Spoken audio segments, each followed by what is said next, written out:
If the upper portion of the lock is secured using fasteners, install the slotted barrel extension, U, to the exterior assembly, B, using the flathead screwdriver. Note: do not insert any other fastener besides the slotted barrel extension. Doing so will strip the threads and damage the product.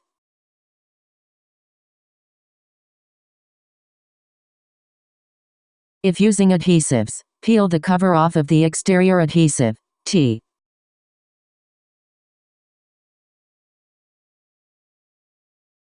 Insert the spindle C with the holes aligning as shown. Secure the spindle with the locking pin, D.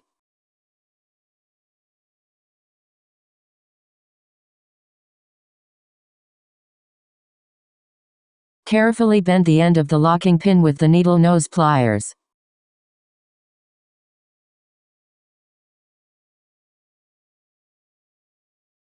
Install the exterior assembly on the door. Insert the spindle through the square hole in the latch bolt and make sure the threaded receptacles are passing through the holes on the either side of the square hole. Guide the cable through the cross bore hole, under the latch bolt.